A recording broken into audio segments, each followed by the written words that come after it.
Greetings and welcome to the Department of Tangents podcast, a conversation with singer-songwriter Steve Poltz with new music from Secret Shame. I'm your host, Nick Zano. I have to say, folks, I feel like I've met my tangenting match. I went into this interview backstage at the legendary Club Passim in Cambridge, Massachusetts, with a slate of questions for Steve Poltz about his new album Shine On, about writing You Were Meant For Me with Jewel, about humor and music. I probably could have gotten a good hour with Steve with just 2 or 3 questions.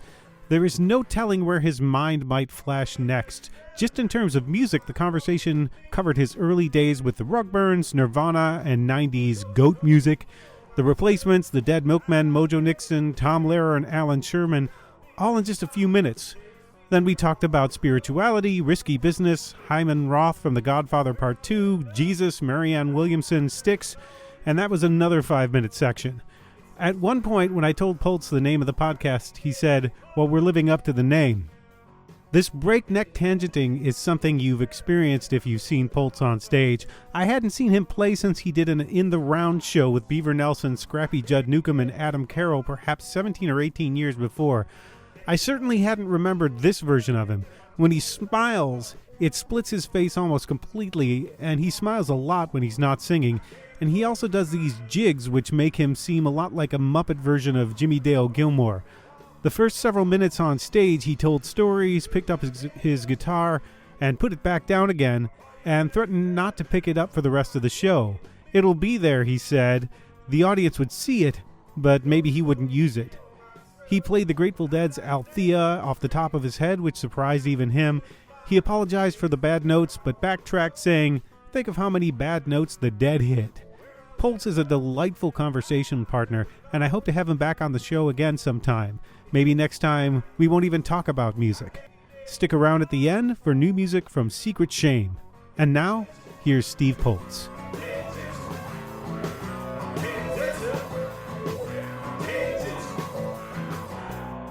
yeah, man, in case you're listening to this podcast, you're listening to Steve Poltz get interviewed by Howard Stern, and they just brought in some apple cobbler with the caramel sauce on the side because I knew it would be too sweet.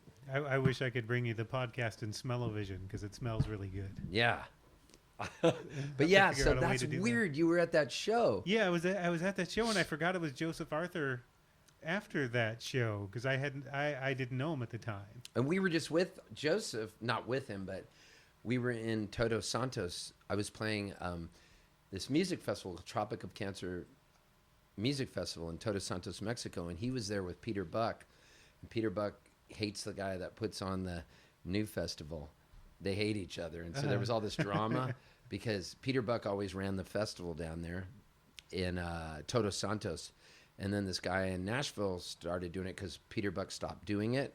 He took a break for whatever reason, I don't know, and then this guy in Nashville, Joe Firstman from the Cordovas, started his own thing, and he called it a different name, but it was at the same time because they were like, wow, they have this following down there of people wanting music. So I played it the last 3 years, and then I hung with Joseph Arthur. Where were you based in a cafe back then?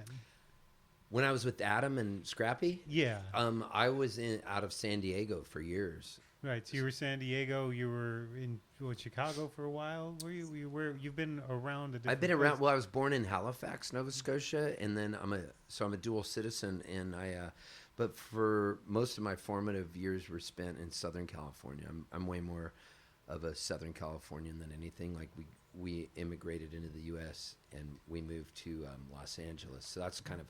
I lived in the desert. Palm Springs near Joshua Tree, and I'm a kind of a mixture of a desert kid and a beach kid. And then San Diego for like 30 years. I lived right on the ocean. But I was always going to Austin because my buddy, like Bob Schneider, lived there and Billy Harvey. And so I would record a bunch of records there, and I was living at the Austin Motel. And like it was back when I just didn't give a shit about money at all, and I was like, can you give me a monthly rate at this hotel? Like, I should have just rented a place. But I was living at the Austin Motel, and I had some decent checks at the time coming in from the Jewel hit, was still paying some bills. And so I loved living in Austin, too. And spent a lot of time in Chicago, too, but mostly Southern California. But I've been on the road for 30 years. So that's basically what I've been doing. I'm in a city like this. It's funny because listening to the new album, I was trying to place your voice regionally, and it seems like there are a lot of different things in there. You get a little bit of twang every once in a while. Then I'll hear Canada every once in a while. Then I'll hear California here. Or it's a really hard voice to place, and I don't know if you have any control over if there are certain lyrics that need to be sung in a certain way. You call upon that. I think that you got a good ear. I think for the most part, when I hear myself, I hear like Southern California slacker, but there is a bit of a twang in there and some Canadian stuff because of the way my parents spoke and the way we were brought up was really with this sense of Canadianness, if that's a word. I don't know if it is. If it isn't, it is. It's now. The best way to describe it. And so I was raised very Canadian. Like we cheered for Canada in the Olympics, and we went back all the time to Halifax. Now all the people in Halifax have a really funny accent, so every once in a while some of those words come out, and then you get the Southern California drawl a little bit, I think, which is different than a Texas drawl. Right. It's totally different. Like if you listen to Camper Van Beethoven and you hear him say like, where the hell is Bill? Well, maybe he went to get a sideways haircut. Maybe he went to get some plastic sheets. Like David Lowery's slacker voice, and he's like from Virginia originally, but they were a Redlands band, a very Southern California, and then Santa Cruz band too. But I loved all that stuff growing up. And for me, like my influences, where I really cut my teeth as a musician was San Diego with like Mojo Nixon and the Beat Farmers, and then Are You Drinking With Me, Jesus? Yeah, and then I had peers, of course, like people that were of the same, started getting record deals at the same time, like Rocket from the Crypt and Inch and all these other bands that were harder. Those bands were a lot more harder edge, and there was like this San Diego sound, like a lot of octaves. They did a lot of that overdriven octave sound, and they had very serious lyrics, like this band Rust. I'm sick again, can't make it to work today. You know that big Alice in Chains, Nirvana, Pearl Jam, where everything was very serious. I always called that era like the era of goat singers, because it was a lot of like I remember seeing David Letterman, and he would play that and he'd go, "What's it mean, Paul?" And that always made me laugh. But I liked that stuff too. I'm just taking the piss out of it because it was like that era was... It's a very specific sound. Man. It was a great, crazy era. I mean, Nirvana, if you ask me, did it best. And I love that Steve Albini said, you know, if I had produced Nevermind, Kurt Cobain would still be alive, rather than Butch Vig. That was just his, you know, Steve Albini always has a statement about something. Right. But I loved... It's a weird thing to say, though. Well, because he said it wouldn't have been big. Because Steve Albini's stuff was... Oh, okay, so it wasn't... Black like 47. Yeah, he was all about lo-fi and shittier sounding recordings, whereas Butch Vig took Nirvana. Like, if you listen to Nirvana, when they first were on Sub Pop, and it's like, Grandma, take me home, Grandma, take me home. That's probably my favorite. It's fantastic. Like, I'm Nirvana a huge song. Kurt Cobain fan. But then Butch Vig got a hold of it. It was like that drum sound, the doubled guitars. It was so big. The first time I heard Smells Like Teen Spirit, it blew my mind. I was like, I really couldn't believe what I was hearing. I was like, this is so hooky. Well, did any of that wind up in your own music? You with the Rugburns? More of a... I wanted it to be, but I could never be that serious. I wanted to be, but I liked the Dead Milkmen, and I loved the Replacements a lot. They were like my favorite band of that, like prior to Nirvana. The Replacements, because they had smart assery in their lyrics, and they had humor and also pathos and everything that I love, and they were drunk. But I loved the Dead Milkmen because just their name alone made me laugh. And Mojo Nixon and the Beat Farmers, they always infused a sense of humor.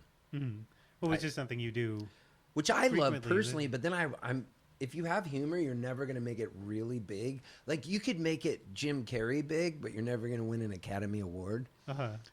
Like, no matter how, and I love Jim Carrey, but you could get so big. But I remember as a kid, I was like, why isn't every song like Allan Sherman? Hello, Mata. Hello, Fada. Like, that was so funny to me. And then when I heard Dead Skunk in the middle of the road, all bets were off. I was like, who is this? You could easily do Allan Sherman as Nirvana. That would fit. That'd be great. That would fit very well rhythmically. I think that would work. And then Tom Lehrer. Oh, Tom, yeah, from just down the street here. Yeah. I think he still lives somewhere down the street from here. He's still alive? I believe he's... Wow. He's still alive, and for a while, he's somebody that I've wanted to track down because I have heard that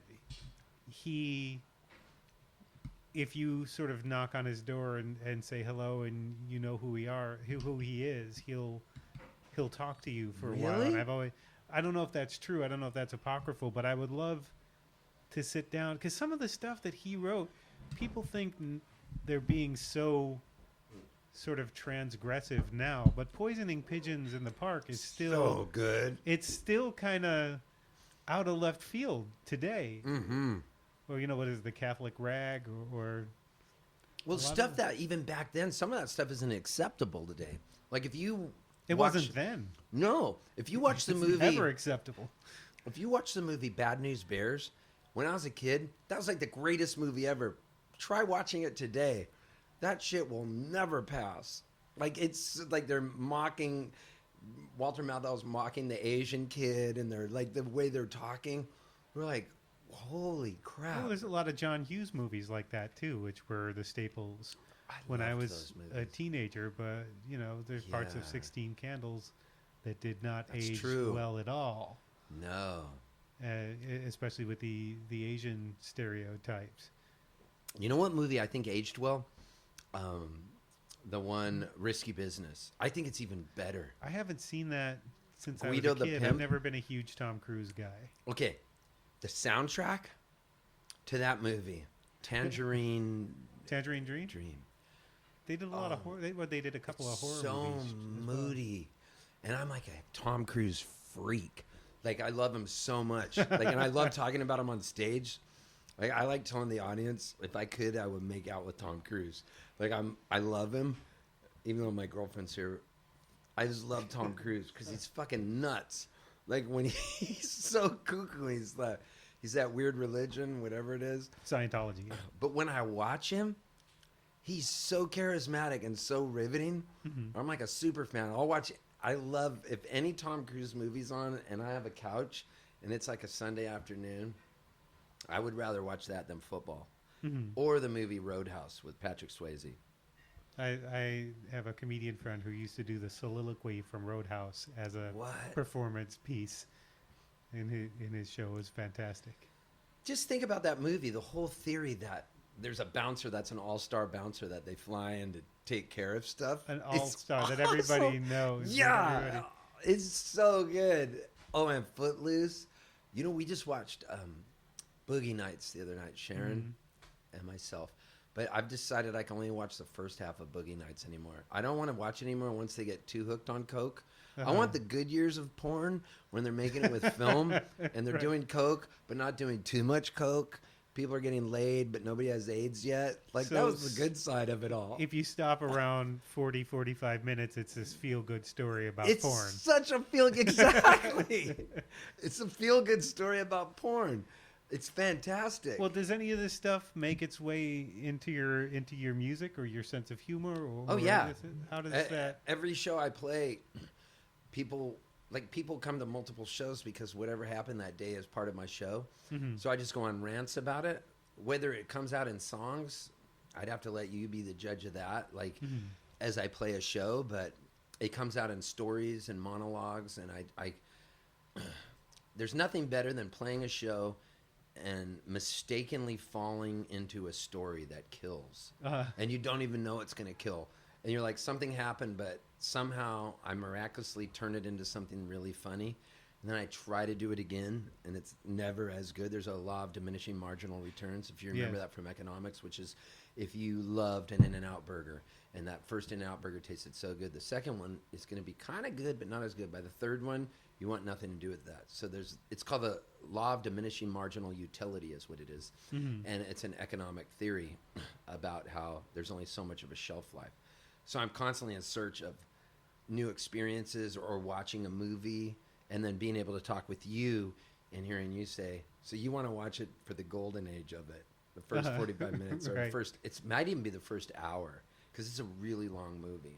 Well, because I think people, especially people on sort of my side of the table who are interviewing artists, tend to sort of see the art as kind of hermetically sealed, that it's, okay, you're a singer-songwriter, so your influences are other singer-songwriters and Dylan and John Prine and whoever else, when, you know, your influences might be a guy you met yesterday at the park. Yes. And Hyman Roth in The Godfather II, played by Lee Strasberg.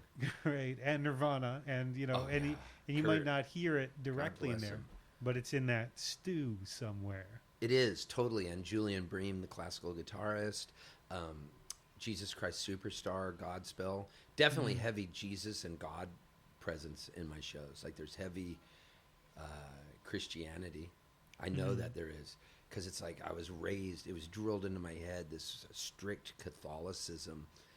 And I love talking religion with people. Like people say you shouldn't talk religion or politics. I'm like, fuck that. Why not? It's exciting. It's like the God thing creates such tension in my life. Like I go from totally being an atheist to then going, I think this shit's real. Like I don't even started out. You were an atheist at one point. No, I was very much a God-fearing kid, an altar boy. But then, you know, went fully atheist, and now 1 week it's like the pendulum swings. 1 week I'm like, I have God moments where I feel like there is something out there, and I like to say prayers. Like there's certain prayers I like. There's this woman running for president named Marianne Williamson, and she's like this new age author. She's like kooky, and that's why I love her. The same way I love Tom Cruise. Like I love the same way I love the band Styx. Like, and I'm not even being. I don't even mean it with any irony. So you have seen the staged musical version of the whole Mr. Roboto. No, is it thing good? Then I had.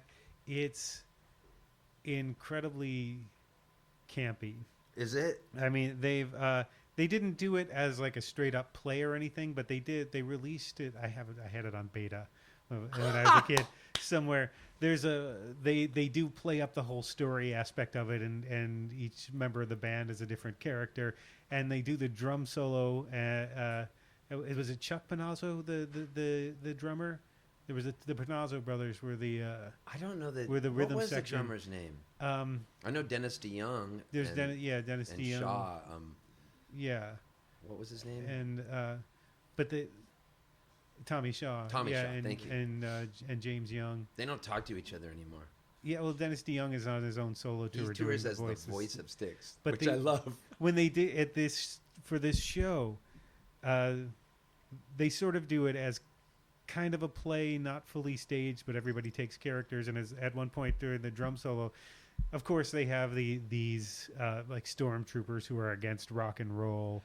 That whole sort of thing that runs through that runs through so many albums back then. And for the end of the drum solo, they have these guys rush the stage and try to pull the drummer off, and he's flailing away and trying to keep doing his guitar solo while there are like 4 guys trying to pull him off stage. And they pull him away, and he fights him off and runs back to the drum kit and plays again. I don't, because I only had it on beta.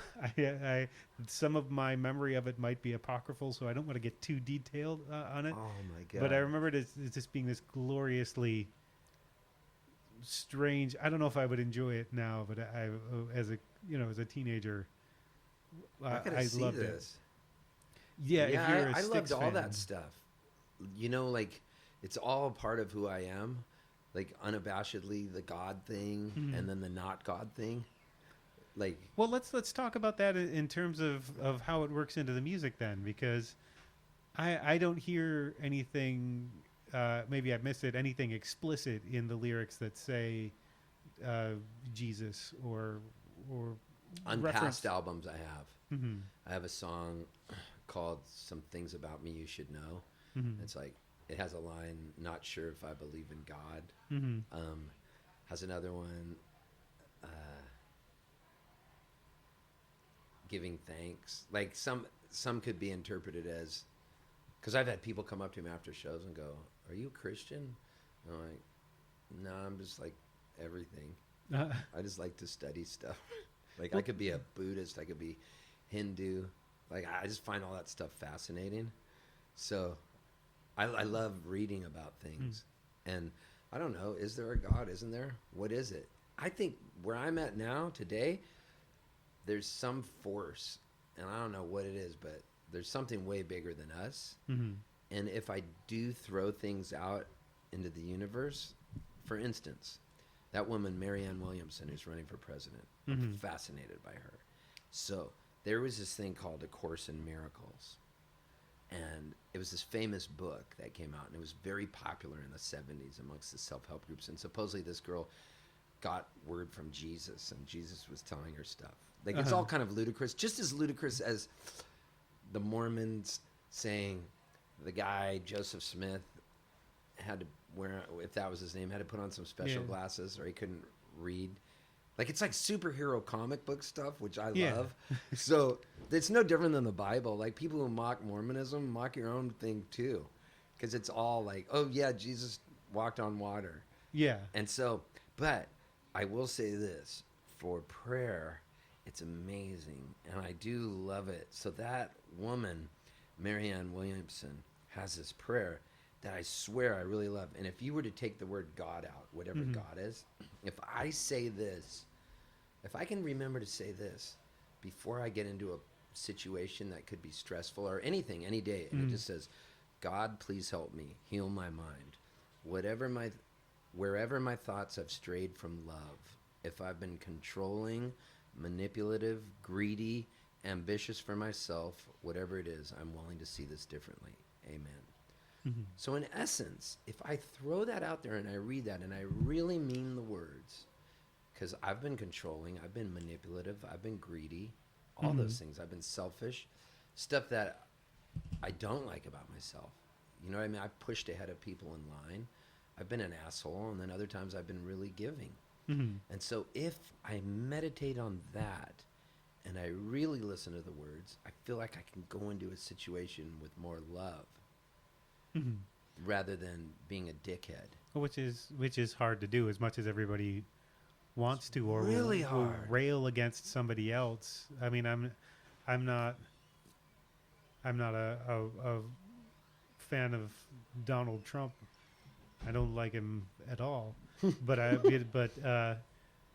you do have friends who it's hard to rationalize. You have people talk about being more loving, but then what do you do when you're confronted by something that is completely hateful, and you know you're not gonna love the hate out of it? You know what I mean? I totally agree with you, man. That's a great assessment of the whole deal. And for me, I don't like how the left has become this shame culture where, like, whatever happened to the days where you just voted for somebody and you weren't shamed? Now it's like you have to stick with, there's a set of principles, and if you don't, it's like, shame on you. It's like, what if the person really wanted lower taxes and they could take a little of this or not? I don't know. I'm not defending him. I hate him the way you hate him. God, I hope he doesn't get in again. But I will say this. I know people that voted for him, and I don't want to hate them. I know some really good friends. My accountant. I love my accountant. I love him. Not to be too on the nose about it, but your accountant. He would listen to this. Like, he loves podcasts. I can tell him right now. I hate who he voted for, but he's a full-on Republican. But see, there's libertarians that like Trump, but he's not even a libertarian. Like, he wants to, a true libertarian would be somebody who would be for a woman's right to choose. They would be pro-gay marriage, whatever you want to marry. You want to be called they, them, cool. That would be a true libertarian. But when, and they would be anti-war, but when Barry Goldwater sort of became the figurehead of that party in the 60s, it was like, it got this bad name and for libertarians. And I went to dinner with John Anderson when I was on the speakers committee at University of San Diego. It was a Catholic university. I studied religion and political science. So, and then I got to go to dinner with Joe Biden, and we'd have these speakers come, and this is back in 1983. And I'll tell you what, man, Joe Biden was, after he left that dinner, I was like, I would do anything for that guy. Like, that's why they're politicians. Right. Same thing with Bill Clinton. We saw him speak recently. Do you still feel that way about them? Now I'm able to see that they're polished and they're well-oiled. I still like a lot of qualities. I like a charismatic individual, the way I like Tom Cruise. I would love to go to dinner with Joe Biden again. I would love it. Well, it's funny how humor has become a weapon. And that you know, I'm sure it goes back a lot further than this, but in modern culture, I trace it back to Nixon on Laugh-In. As soon as they let Nixon say "sock it to me" on Laugh-In, I remember that. I think a Sock lot it to me. Sock it, yeah, that "sock it to me," the being a question that he was as soon as that's right. As soon as they put him on that, I think that politics got wise to selling themselves.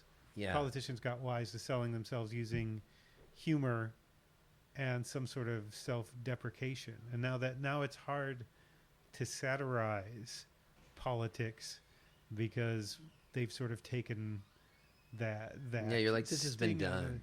Well, the politicians have sort of absorbed the hits, and they're trying to laugh with us now, and a lot of people bought it, I think.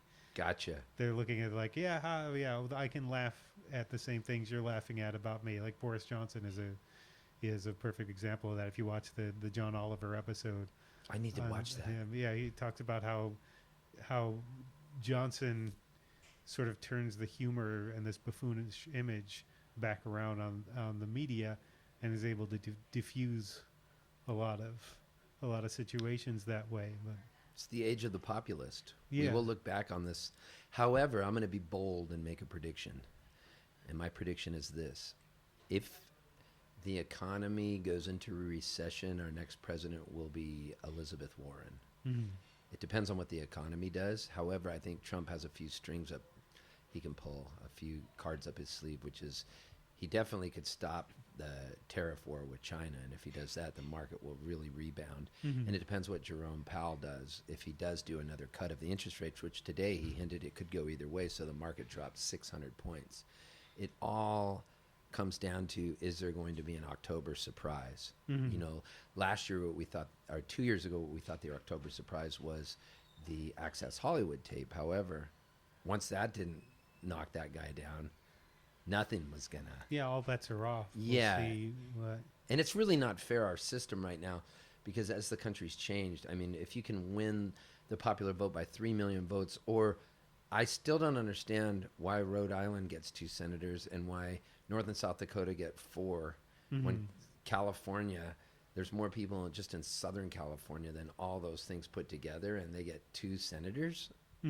I mean, is this a party of the people? Because well, it was supposed to be a balance between the House of Representatives. This is not an argument I thought I'd be getting, or not an argument. This is not the discussion I thought I'd be having when I sat down. You never know where you're going to end up. But it is called the Department of Tangents, this podcast. So. Oh, it is? Yeah. I love that name. Yeah, because I couldn't figure out how to focus it. So. Well, then we're living up to the name. Yes, we definitely are. But I mean, I think at one point when you had a different kind of urban versus rural divide than we have now. Right. That was probably a lot more useful, but I don't know that it's the same now. And by that I don't mean to say that it isn't useful anymore. I don't know. And I don't think we're willing to look at it because we sort of deified the past, so we aren't willing to sort of change. We hide, and people hide behind, the founding fathers thought this, and everybody else. If you are you against the founding fathers, and no one wants to be against the founding fathers. No one wants to be against the things that we thought of at the founding of the country, so we're not as willing to look at them functionally. Yeah. Anymore. Did you see David Koch died today? Yes, I did. Interesting. 79 years old. Yeah. All the money in the world, $42 billion. Still going to get you. Yeah. Yeah. I want to read books Warren about Zevon those said. guys. I find those guys fascinating too. I love biographies. Mm-hmm. In fact, speaking of Warren, I'm reading I'll Sleep When I'm Dead right now, which is very unflattering. Yes. And it's kind of bumming my high. I just finished Jeff Tweedy's book, which I loved. I still have to get to that. Fantastic. But Zevon has does some of the same things that you do in terms of mixing serious subjects with a bit of humor. Like the hockey song? The hockey song, or he's got a song called My Shit's Fucked Up, which is a great song about, it's a funny song about going to the doctor and realizing you're not as healthy as you thought you were, and Don't Let Us Get Sick, I think, is a very funny but earnest song. And on this album, on your new album, there are moments where that's sort of more binary, where, Ballin' on a Wednesday is a more sort of upbeat, humorous song, whereas Shine On isn't necessarily, is more earnest. That's my favorite song I've ever written. Shine On? Yeah, it's so weird because it's just like, that was like one of those moments for me. Like, other people are like, dude, that song fucking bores me. Or, don't start with a slow song. Or Sharon's not really that into that song, Shine On. She's like, it's all right. Like, she's always really honest about like, and I don't care whether people like it or don't. I used to care when I was younger, but somewhere along the way, I don't. I ran out of shits to give. So now I'm like, reserve has run out. I became more like, people, I used to think people had to like everything, or you just can't have everybody like everything. It's just that it's just not going to work out that way. And when you first start playing music, the first time somebody comes up to you and says something like, man, I love your music, but my boyfriend hates you guys. Like when I was in the Rugburns, I'd be like, it didn't matter that she said she loved us. Why does he hate us? Right. Like, I was just talking really hurt me with a comedian about that same thing, about how if they're I just interviewed Josh Johnson for the Boston Globe, and this part didn't make it into the final article, but he talked about how, you go out there and there are 100 people in a room, you're making 98 of them laugh. There's one guy in the front with his arms crossed who's stone-faced, and that's the guy you're concentrating on in the room. That's the guy you're trying to get. Even though there's 98 other people. Means. I'm so guilty of that. I'll do anything to get that one guy to laugh, especially more in the past. Like, just pander and then feel horrible about myself. I remember one time the Toronto Blue Jays paid me $10,000 to play 3 songs in Toronto at a black tie silent auction. And there was nothing silent about this crowd. And that 3 songs, which took 15 minutes, it was like the clock was going backwards. And I was just going, I can't believe this. It didn't even care that I was getting $10,000. I was like, I had to go back to the hotel to watch the scent of horror off of me. Like, I was just like pandering, just trying to do anything to shut them up. I was like, is this ever going to end? I remember looking at the clock. It was like, is that where the folk singer song comes from your last album? That would be one part of it, yeah. Like, it could be, that song was everything. Because that you talk about, that album came out in 2016, the folk singer album, and you talk about selling 12 CDs, but then you had to fix the radiator on your car, so all of that money is eaten up, and getting someplace and you're double booked, and your girlfriend seeing a picture of you with another woman and on social media or something and getting upset with it. And that's, how many years into your career did that song? Oh my God. 25, something like that. I don't even know. I'm so bad with time. And you've had a lot of highs in your career as well. Lots of highs. I just wanted to take every bad thing I could think of because it was so funny to me, like all the shit that happens on the road, because people couldn't believe it. Some of the stuff that happens, like they think you're living this rock star life, but you're really not. I mean, I would assume that people would think that sort of about your career after having written a song that became a hit with Jewel. Oh, yeah, and being on tour with her. I mean, we went everywhere. We were even on private jets. We had bus tours. I played Royal Albert Hall, opened for Bob Dylan, met all kinds of heroes of mine, recorded her first record at Neil Young's ranch. We got to live there. Oh, the Moore Barn? Yeah. We recorded there, and Ben Keith produced it, and we slept at that ranch, and just all the opportunities that have come my way. Yeah. And that was the song was "You Were Meant for Me" was the song. That was a huge hit, and I wouldn't trade it for anything. Like everything that's happened, the highs and lows and near-death experiences, like it all makes me who I am, And there were a lot of near-death experiences and things that have happened, like. I don't know, man. Like I saw David Crosby the other night, and he blew my mind. I played the Philadelphia Folk Festival just last Sunday. I saw him, and everybody's like, "Oh, you don't want to see him. He sucks. It's gonna be terrible." And I'd seen Stephen Stills recently, and his voice was kind of shot, and I was like, I felt sad because I wanted to hear the Stephen Stills from that's always tough. The 70s, See your heroes, and they don't have it anymore. But Crosby has it, man. That guy's got a renewed vigor. Sense of self. It was crazy how good he was. Well, because he's got a little bit of a resurgence going on in terms of other artists. So, Jason Isbell has been singing his praises, and really, and I think that I saw them. I have a vague memory of seeing them exchange tweets or something, or Isbell talking about how much. The reason why he loves David Crosby so much. So I feel like more people are, and there's also, I think now a documentary film. I want to see that on him. I got to see that. But to go back to that song, did you feel like when that song was a hit, that you were there? You've made it. You've gotten to a point. Things are going to get easier now. A little bit. Do you know what's weird? When I first had that feeling you mentioned, was when I was on the Rugburns, and this kills me. And I was in Denny's, and we had gotten signed to Zappa's label. It was called Bizarre Planet Records. And so we're on Bizarre Planet Records. I love Zappa. I didn't know that part of your history. And after that, we got signed to this label called Priority that was owned by Two Live Crew. That guy, how they made that movie about it? They started an indie rock division and signed us. So we would go up to that building, and they'd have armed guards and shit. It was crazy. But so we're signed to the label. We'd been making cassettes in our garage in San Diego.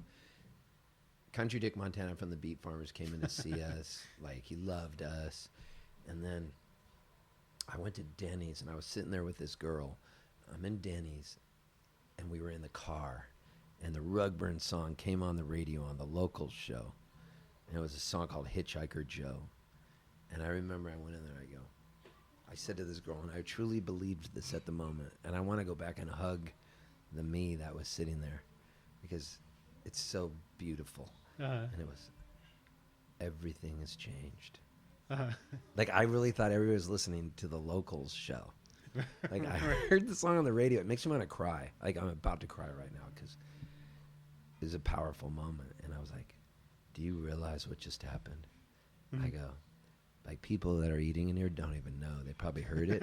They don't even know I'm the guy. everything's about to change. And little did I know, I was going to slog it out and play every shitty club across America and start in Tijuana and drive. And just like the whole time I enjoyed it. That's the funny thing. Well, don't you have to be at least a little delusional to make it anywhere Yes. in the arts, or especially if you're writing your own stuff? And Yeah, you're an insecure egomaniac. But you have to believe somehow. Like I talk about this in terms of comedy all the time. Because my day job mostly is writing about comedy for the Boston Globe and other places. So you see it in comedians who you have to have some sense when you start and you're terrible, you're awful, and nobody is laughing, that a year from now more people are going to laugh, and that eventually you're going to be funny. Like, just to make it through that first time you get up there and it's silence, because it's silence on stage for a comedian when you're trying to be funny is one of the I don't know, it might be first world problems creeping in here, but I say it's one of the worst experiences I get what you mean, you though. can have, I guess, just in terms of ego. So you kind of have to have that. It'd be so scary to be a comedian. Oh, my God.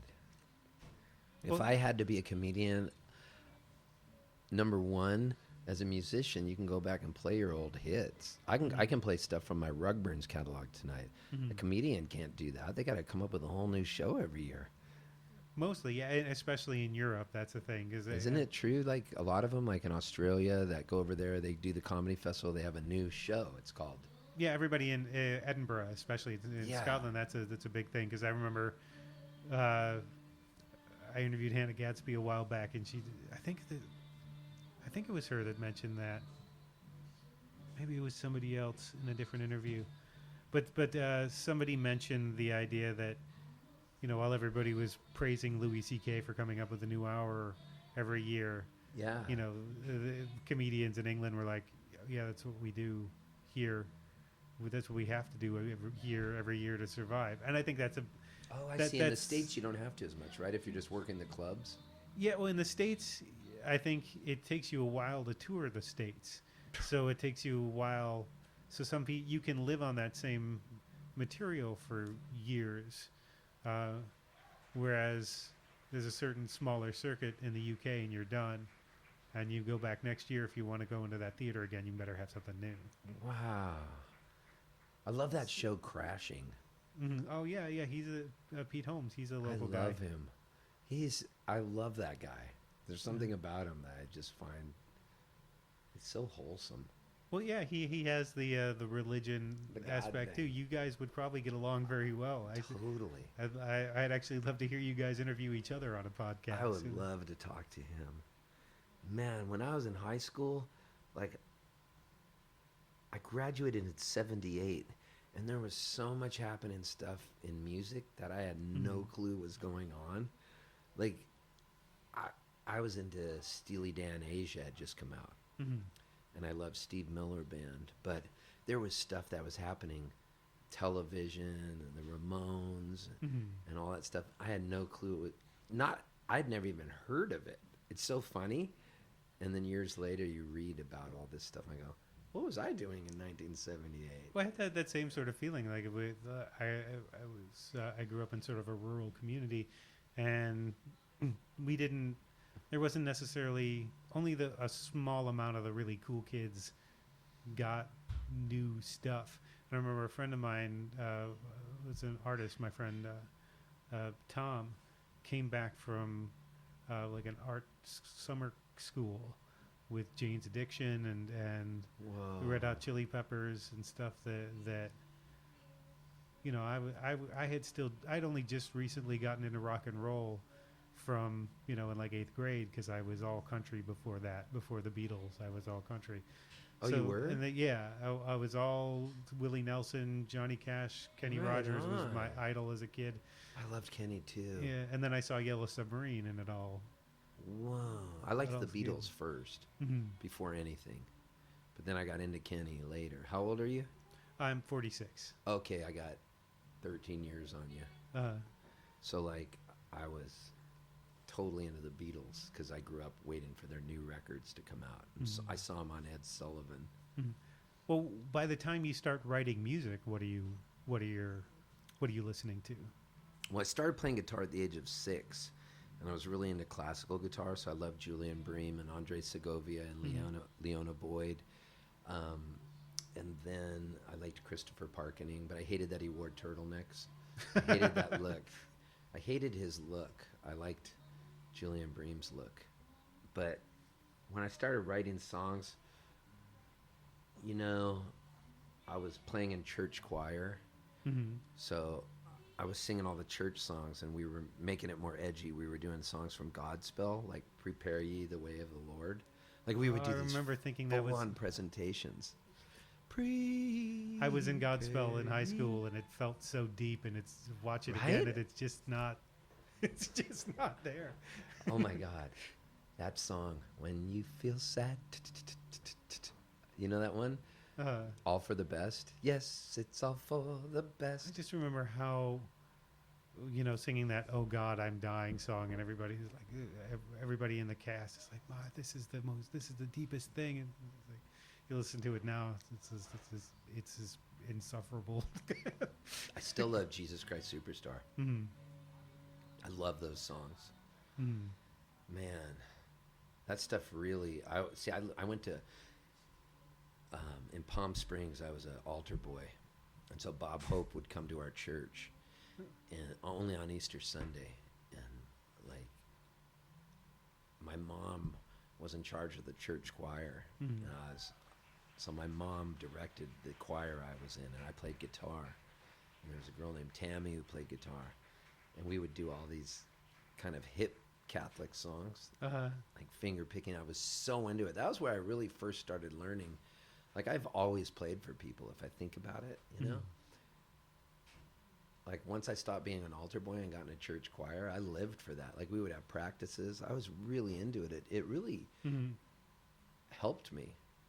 So when you start writing, what are you listening to?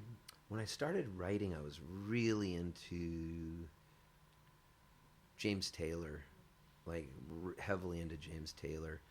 There was just for record, Walking Man, and I loved One Man Dog, and all those James Taylor songs. I was like, he was so, and Jackson Browne, you know, confessional singer-songwriters. But I thought I had to write songs like that. And I had this weird awakening when I was in the Rugburns, and I wrote a song called Single Life, and I was like, oh, this is me. I'm not them. I'm never going to be James Taylor. There can't be another one. James is James Taylor. So that's where you Jackson found Browne. humor more than? Yeah. You know what helped me a lot was I got turned on to Randy Newman. Oh. And I was like, this guy speaks so to me. And when I heard that, I was just like glued to it. And he was so heartbreaking. And then I got really into Leo Kottke. I got into Ricky Lee Jones. And well, Randy Newman's another one who can do that humor and earnestness back to back in the same song.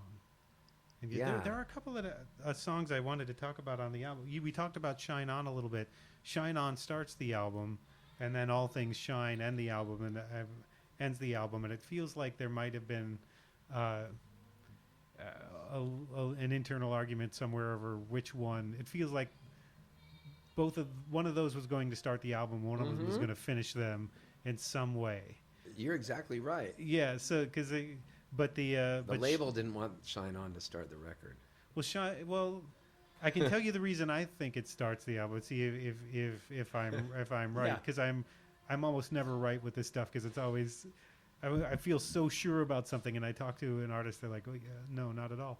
But that Shine On is the micro song. It's the personal song. You're starting with one person. All Things Shine is the macro, looking out at the wider world. Man, that's cool. Starting with the individual. Yeah, I've talked to people before who've said sometimes people come up to them in shows and say, "Yeah, is this what you meant?" And it's cooler than what they thought. Then they wrote it and they go, "Yeah, man, that's exactly it," and they have to remember it from then on. Can you tell me again what makes me cool? Well, yeah, but so Shine On starts with one person, and All Things Shine. I wish I was that smart. I really do, because it sounds cool. There's really no rhyme or reason to what I do. Mm-hmm. I'm a real instinctual player and writer, and so I don't overthink things. I have a friend I write songs with sometimes named AJ Croce. His dad was Jim Croce, and AJ looks just like his dad, but he plays piano, plays guitar too. Mm-hmm. AJ's really good about exhausting every rhyme scheme, idea, every word choice. And it's so boring to me to write sometimes with him, but we do end up with some good stuff. It's just, I'm more of like, it doesn't have to make sense. Well, you do a lot of co-writing on this album. Molly Tuttle, you wrote 2 songs on your, 4th of July? Yeah, we wrote like 10 songs together for her records, and then I wrote thinking we were writing for her records, and I was like, man, this shit's good. And I figured if I was moving to Nashville, my goal was move to Nashville, get a manager, get a record label, and do a lot of co-writes, get really involved in the Nashville scene. And I achieved my goal. I got a record deal, got a manager, and did heaps of co-writes. Did you move to Nashville for professional reasons, for the music scene? Yeah. I just thought, I'd lived in San Diego so long, and San Diego's not really a music town. You know, it's not what you think of. You think of surfing and outdoors and stuff. But I had a bunch of friends who were living in Nashville, and then when I went there, I was like, this place is cool. I knew everybody there already because of the circuit. We're all on this circuit. Like everybody that plays here, I can look at this schedule for the month, wherever it is, or for the year, who played here last year. I'm like, I know that dude. I know that girl. I know them. I wanted to go back to All Things Shine. You set yourself up in the beginning of that song with quite the challenge, because the first couple lines are everybody's happy in a movie theater, and then that third or fourth line, you introduce a shooter in the theater, and that has a chilling effect, that moment for you, because it's a happy sounding kind of song. Oh yeah, because it goes, it started out so pleasant at the movies, everyone was present. The popcorn and the noise, and then the shooter, he was poised. Yeah, that's a tough hill to climb, to put that like third line in that song, and then it's a positive song. I mean, because it's the chorus is more positive. The world stepped over the line, no warning, no sign. It's going to take some time, but all things shine. And this goes back to the spirituality I think you were addressing earlier. But man, that seems like a tough thing to set up to try to conquer. You know what's weird is I cut out a couple verses that talked about other things happening too, like kids playing soccer in like Afghanistan and being a drone coming over, a U.S. drone, and killing them. Like I had other verses, but I was in a songwriting game with my friend Bob Schneider, and he was like, man, that song's so good. And he never compliments me. No, I mean, he's just like, Bob hates everything, but I love Bob. He's a great friend of mine. He's brilliant. And then he was like, you need to shorten it, though. And I took his advice. I once wrote a song called A Brief History of My Life, and I played him it. And I thought he was going to love it. And he goes, ain't nothing brief about that. I do also love Windows of Halifax. And there's that middle section. I wanted to ask you to get back to an earlier question. Is that a Halifax accent? Because you've got the spoken words middle section. And at one point, one of the windows, you got 2 windows talking back and forth, and one of them has a really... Yeah, I love Newfoundland. Yeah, well, it was like... We studied geography over in Antigonish at St. Francis Xavier. Yeah, and was it Frig Sunshine or whatever? Oh, yeah, Frig the Sunshine. Bye. Everybody calls them, even if you're a guy or a girl, you're called boy, but bye. So it's like, they'll say, in Newfoundland, they'll say, who the frig knit you, bye? Meaning, who are your parents? Who knit you? And so there's all, like, the Newfoundland accent is so messed up. It's like people left Ireland and Scotland, and that's as far as they got, and they went, we'll just stay here. We're tired. We're not going to make it to the main continent of Canada or to the U.S. and then their accent slowly morphed over the years. I was listening to. I had an MRI today, and I was listening to your music in the MRI, wow. so I got to really focus, sort of, on the on the words and the structure a bit, which is interesting. I wouldn't necessarily recommend that to anybody else. Maybe just sit on a couch. Was it a brain MRI? A brain and neck.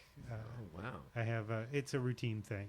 I get them every year, but I Want All My Friends to Be Happy came on while I was in there, and it's a very simple song in structure, and it's a very simple song in the wishes that you're giving to people and giving to your friends.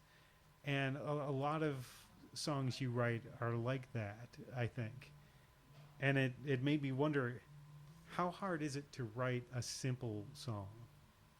Man, that song's one of my biggest hits, if there is such a thing as a hit. Like, that's a song people want to hear. And it's so simple. And it came out of a songwriting game. And I had 20 verses written, and I really cut it down. I wish I had a place where I saved all the old verses. Do you ever do them live, the ones that didn't make it?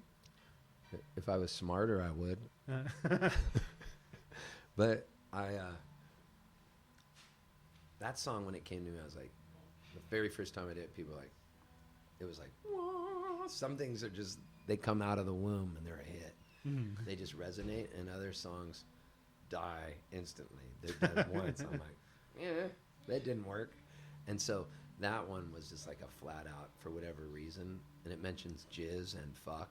Yes. Which I'm like, why did I do that? It kept me off radio, and radio people were like, dude, I fucking love that song, but I can't play it. And I was You can't even bleep it because of the content. And I was really defiant about it. Even the guy producing it said, you're not going to get radio play. And I was like, fuck radio. And you're not like that now, you would say? No, I'd say Well, that was where I was that then. Now I go, I could have said so many different lines. I do different lines when I play like a show and it's like a lot of kids there. I don't want to say jizz and fuck. So I'll say, tell cancer to go duck off, because that's what my iPhone originally substituted fuck for duck for fuck. And then I could have said a big melting pot made of bliss.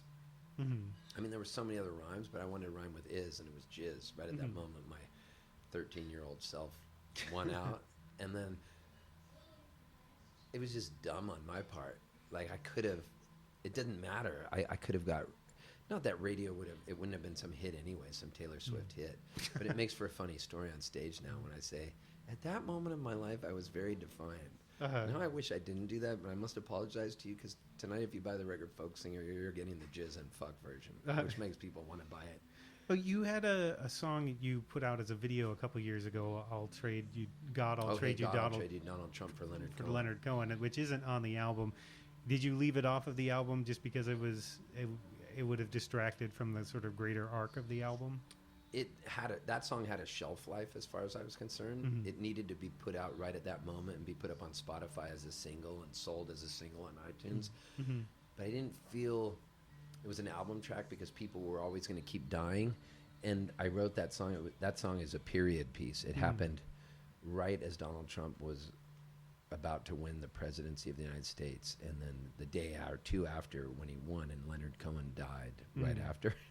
Like, did he die before? I think he died like right when Donald Trump got elected. I go, fuck, that killed Leonard Cohen. And I remember it was a little bit after, maybe it was before. And I remember I was in Australia, and this girl says to me, she was putting on Woodford Folk Festival, and this other woman comes up and goes, hey, will you come play this festival in Ireland? And I go, yeah. She said, you better get a new passport or bring your Canadian passport, because I don't know if they're going to let you back in the U.S. now that Donald Trump's elected. And I said to her, man, I'd trade Donald Trump for Leonard Cohen if God would make that switch. And then right after that, around that time, Muhammad Ali died. Princess Leia, Debbie Fisher died, or Carrie Fisher died. And the woman who was friends with Truman Capote, she died. Oh, Harper Lee died. So I mentioned her in the song.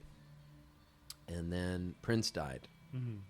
So for me, it was like, all these people died, so I put them all into the song. So at the moment, it was really, that song had a short shelf life. Mm-hmm. But now I can keep putting new names into it.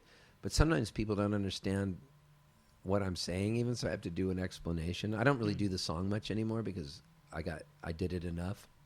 Mm-hmm. Every once in a while I do it. Some people have to hear it. And I don't want to let them down if they came to hear it. So the new album, just to sort of wrap up, when people listen to the new album, what do you want them to come away feeling or thinking? Is there a specific thing you're trying to get at on this album? No.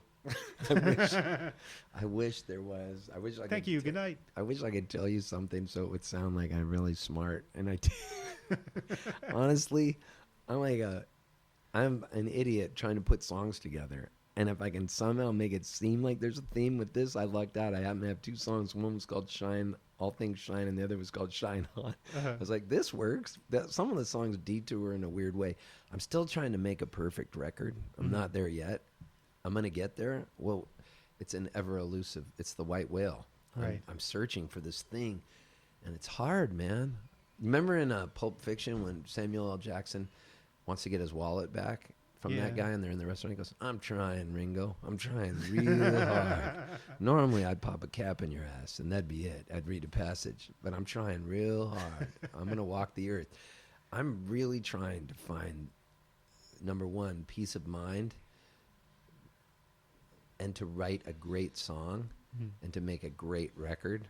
And I've come close making some good stuff, and then I'll ruin it with a jizz or a fuck. Like, I'm still trying to make that one record that's really going to be... Where you don't self-sabotage. I haven't reached my peak yet is what I'm trying to say, which is kind of cool because I'm 59.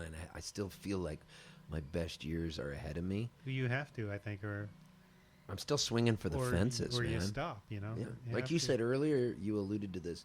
You have, like, these delusions. We have delusions of grandeur. Why the hell else would I be doing this? You know? Like, I'm playing this club tonight. Here I am at Club Passim. I don't even know how many people are going to be here, but this is my life right now. Well, this is what it is. It's not a huge club for anybody out there listening. The most it holds is 100 people. Well, you can look out the shade right behind us here as we're in the green room and see. I could. But that can be the big reveal. Yeah. After. So what do you have coming up? Anything you want to mention? Well, I'm really fortunate because I play a lot of festivals. I've become a festival act, and I don't even know how it happened. I'm really lucky because I have a lot of friends that do this that don't play festivals at all, that look at my tour schedule like, how are you getting all these festivals? And I'm like, beats me, man. Like, I don't know. I feel like, but then I have friends that aren't playing any festivals that have like 15 million Spotify plays. Right. And my Spotify numbers are so low. I'm almost convinced I'm a live act. I'm the way somebody would go to see a comedian, except they're coming to see a musician. But I sort of have that kind of following. I don't know.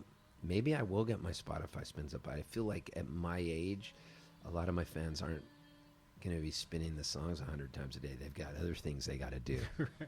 You know, Spotify numbers are meant for maybe younger people that are hipper. But I feel like I'm lucky because I'm going on this cruise ship. I'm my third year in a row. It's called Cayamo, Cayamo. I got to do it with John Prine, Emmylou Harris, Patty Griffin, Richard Thompson. This year it's Jeff Tweedy and Brian Wilson. Wow. And it's an amazing cruise ship. I'm doing Jam Cruise. I just did Philadelphia Folk Fest. I did Calgary Folk Fest. I'm doing High Sierra Music Festival. Tomorrow I'm playing a festival my friends the Mammals are putting on. Oh, yeah. It's called Summer Hoot. And I'm going to have coffee tomorrow with Reckless Eric and Amy Rigby. Oh, nice. She's got a new Hudson memoir book out. Yeah. She's going to give me an advance copy tomorrow. Nice. And so I'm lucky. I have all these friends. You know, like, I still believe I'm on my way. And I'm glad that I feel that way because I'm friends with people that have peaked really young. Like Jewel peaked really young, and we're still great friends. We just wrote a bunch of songs together. And it's like, what do you do when you're 21 and you've already sold 10 million records and toured sheds, and now you're 44 and you're still playing, but you're not at that level? Like, Right. It's like the high school quarterback. What do they do when they get out? The big star in high school, and they get I out had a and they friend work was a at great baseball player back in high school. He could throw that speedball by you. I love him. His new record's so good. So you can look for that schedule at stevepoltz.com. Oh yeah, sorry, just Oh Poltz, no, that's okay. Poltz.com. Oh, poltz.com. Yeah, and there's always a show I'll be playing. Like I got so much going on. I'm going to Australia in November to play some festivals. It'll be my 20th time over there. Mm-hmm. And I've been able to eke out a really small slice of pie in the business we call music. That's all you and need. This little really. small slice of pie keeps me fed, pays the bills, and allows me to keep doing it. And it gets a little bit bigger each year. It gets better, a little bit. Mm-hmm. And I don't even notice it because it's so incremental. But I read books by like Phil Knight, Shoe Dog, or the one that the guy wrote about Steve Jobs, Walter Isaacson. Yeah. And I read about those guys, and I have so much in common with them, like Steve Jobs and Phil Knight, in that they were so singularly focused. Sam Walton, the guy who started Walmart. These guys were like so driven. Like Sam Walton, he would hate what Walmart is today. But like when he started, he was able to just go drive across the country. Not that I want to do that, but I mean, I would drive so far just to play with Scrappy and Adam and Beaver Nelson. And every year it gets a little better, and I just keep doing it. And so I read those books about those guys, and I'm like, if you're able to find a purpose and follow your bliss and get paid for it, you're the richest man in the world. You're as rich as David Koch or anybody. You're like, because the key is finding that thing you want to do. Well, thank you for doing this interview. I Yeah, appreciate what a it. great conversation. This was Well, so thank you. fun. I love talking to you. Yeah. Hopefully, maybe next time you swing through. Yeah, we'll get a and coffee. You could sit down again.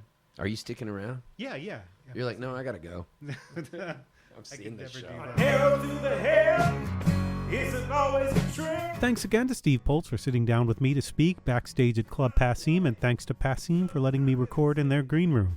The new album is called Shine On, and you can find more info about that and Poltz on www.poltz.com, and find him on Facebook and Twitter under Steve Poltz. You can also find more about Club Passim at www.passim.org. And if you're intrigued by some of the music you heard in the background, that's Boston singer-songwriter Rachel Sumner, formerly of Twisted Pine, and you can find her stuff at www.rachelsumnermusic.com. And if you liked this or any other episode of the Department of Tangents podcast, please consider leaving us a positive rating and or review on Apple Podcasts, Google Play, Radio Public, Stitcher, or wherever you get your fine podcasts. It's the best way to help spread the word. You can also find the podcast on YouTube and Spotify and get videos, essays, reviews, and more on the blog at www.departmentoftangents.com. For horror fans, I am currently putting together this year's Daily Horror Film Fest, for which I post a different short horror film every day in October. If you are a short horror filmmaker, or even if you just have a short horror film you dearly love, email your suggestions to nick@nickzano.com. And now for something completely different, or maybe not. This week's featured track comes from Secret Shame of Asheville, North Carolina, from their new album out today, September 5th, called Dark Synthetic. This new album would have sounded great nestled somewhere in your collection with the Pixies, The Cure, and Nirvana. It's propulsive guitar rock, mixing glassy chorus and echo with heavy distorted riffs to create this wide-open sound. From somewhere within that sound, singer Lena is trying to reach you through waves of reverb. 7 songs come in just under 26 minutes total, not a note wasted. The band is kicking off a tour this week, and you can find them on Bandcamp and Facebook to find out more. This is Comfort by Secret Shame.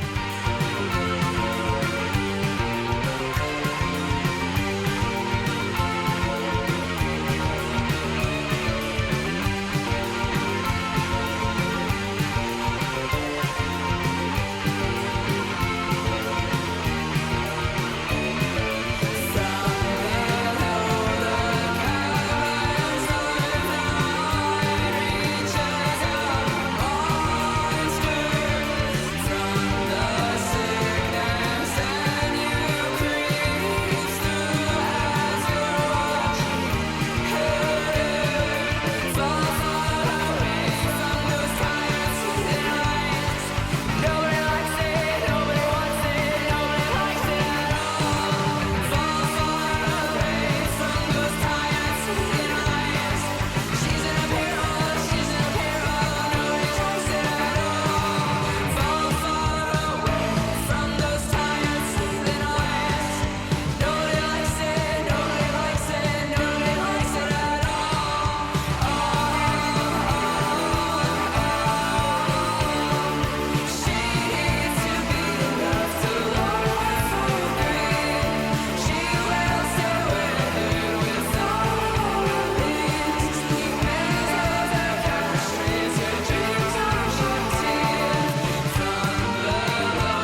Neil Young.